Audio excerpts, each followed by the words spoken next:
There is grandeur in this view of life. Welcome to Evolution Talk with Rick Coast, an introduction to the oldest story ever told.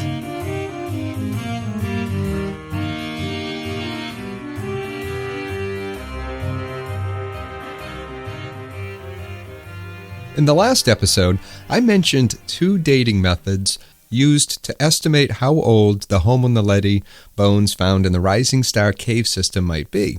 The conclusion reached is that they are between 226,000 and 335,000 years old. And to get that, researchers used a uranium-thorium method as well as electron spin resonance, or ESR. And I thought we'd take a brief look at what each of these entail. We've dipped into the world of fossil dating before. If you go back into the show's past, you'll find an entire episode on fossil dating. In it, we looked at tree rings, carbon dating, and potassium dating. Now, I'll skip the tree rings. Just know that a dendrochronologist can look at tree rings and use them to date wood back to approximately 11,000 years.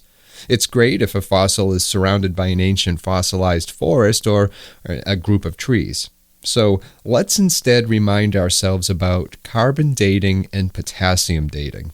I'm not going to ask you to go back and listen to it right now. Instead, I'll use the magic of audio production to pull out the pertinent parts. First, carbon dating. Carbon-14 likes to decay much faster than carbon-12. So when an animal or a plant dies, it stops taking in fresh batches of carbon, leaving what's there, what it took in before it died, to decay. Carbon-12 is stubborn in that it holds off the inevitable for as long as it can, but carbon-14 merrily goes the way of decay. And by measuring the ratio of the two, we can tell approximately how old the specimen is or when it stopped taking in new batches of carbon. The half-life of carbon-14 is roughly 6,000 years. By using this radioactive clock, we can go as far back as 60,000 years. That equates to 10 half-lives, each being 6,000 years. Pretty cool, right? But carbon dating only gets us to 60,000 years. Depending on the rock surrounding the fossil, we might be able to use potassium dating. The half-life of potassium-40 is 1.26 billion years. And one more time about half-life. Half-life is the measure of time it takes for half of an isotope's atoms to decay. So, when potassium-40 atoms decay, they turn into argon-40.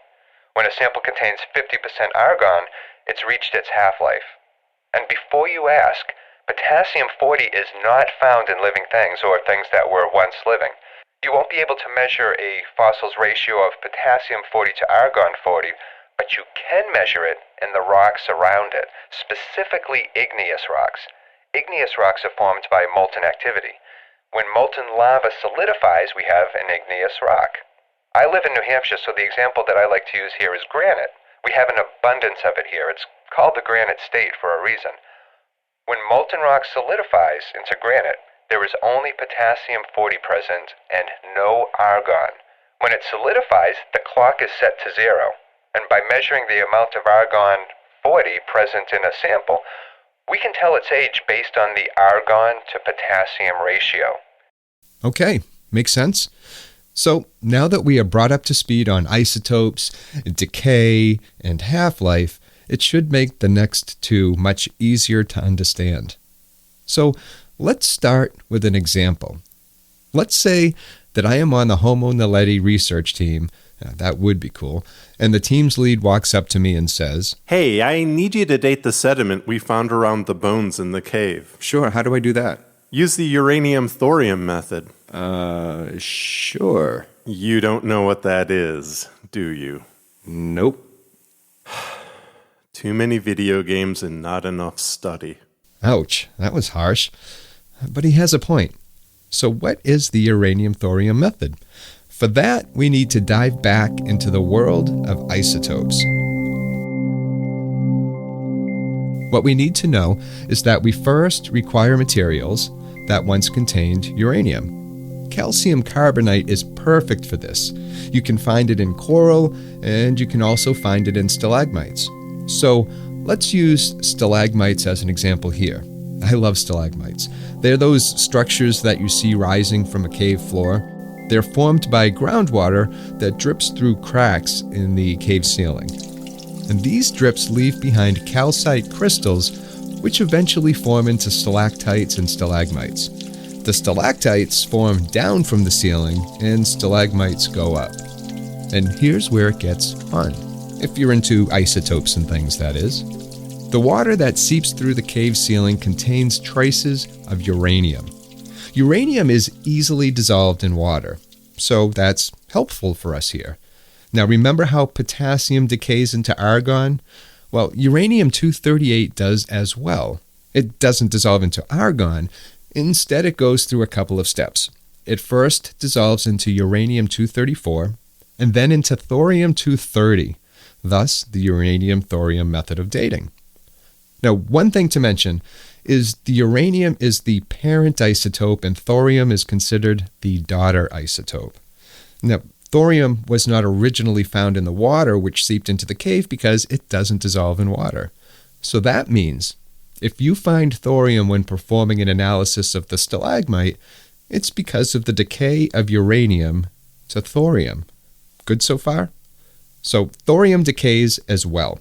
The decay of uranium and thorium will eventually reach what is called secular equilibrium. Now, this means that the rate of thorium decay has become equal to the rate that uranium produces it. Before this happens, we can measure the amount of uranium-234 and thorium-230 to reach an approximate age. So what are the age limits of this? I'm glad you asked. Remember half-life? That's the time it takes for half of an isotope's atoms to decay. Uranium has a half-life of about 245,000 years. And from there, it turns into thorium, which has a half-life of 75,000 years. From here, there's a complicated series of calculations to measure the amount of uranium-238, uranium-234, and thorium-230, which I won't get into here because, well, math.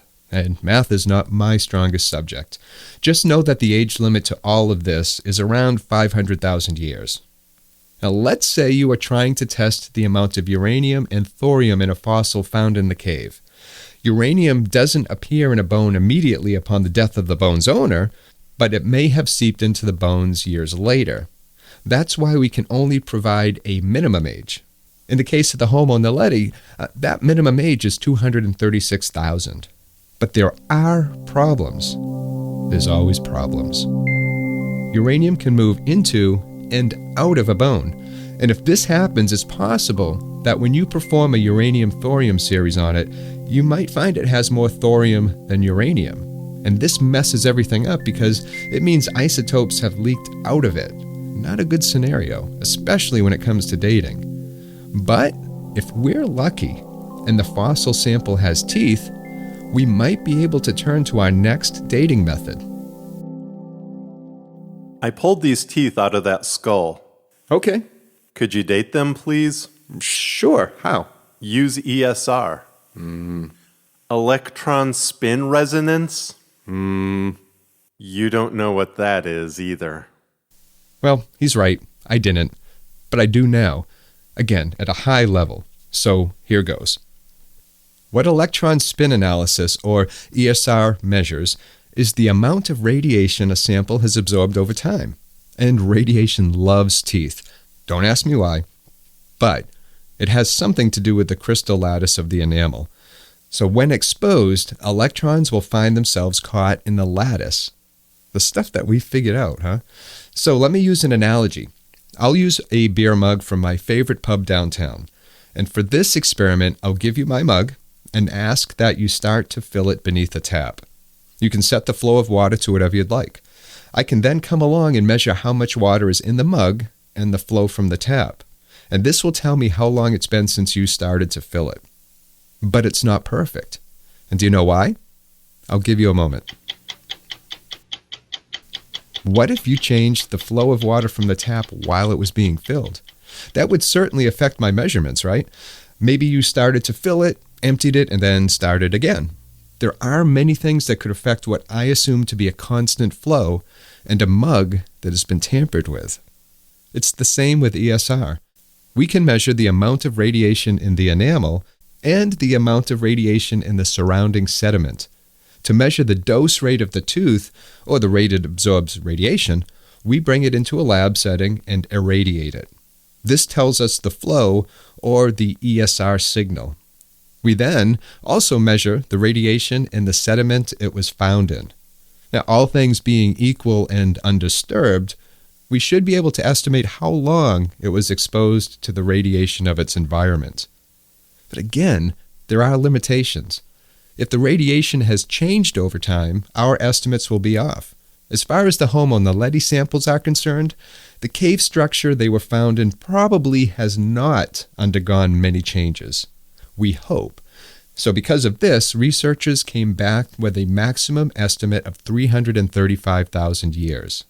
So instead of relying on one method to date the samples, they used two, the ESR method and the Uranium-thorium method. A match made for dating. Obviously, dating isn't perfect, and there are a lot of fossils out there waiting to be noticed, appreciated, and given attention. And we've come a long way from the days when all we had were tree rings to connect the dots. Using the multiple methods we have developed so far, we can estimate the date of a sample with pretty good accuracy. The older the sample is, like the bones of our friends the Homo Naledi, the harder it is to do. That is why our current estimate could be off by 100,000 years, give or take a few thousand. But that's still not bad given its age in the hundreds of thousands. We at least know they walked the earth the same time modern humans did. From a few bones found in a cave, we've been able to uncover an amazing story, and one we never knew was waiting to be told.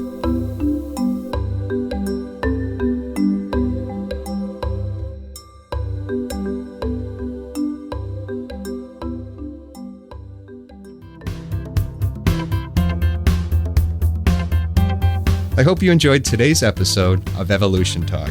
I'm Rick Coast, and you can find show notes and source material used for this episode at evolutiontalk.com.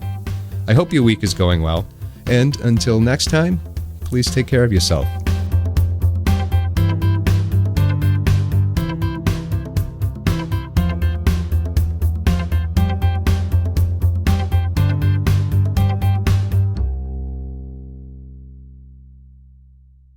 Evolution Talk is a Rick Coast production.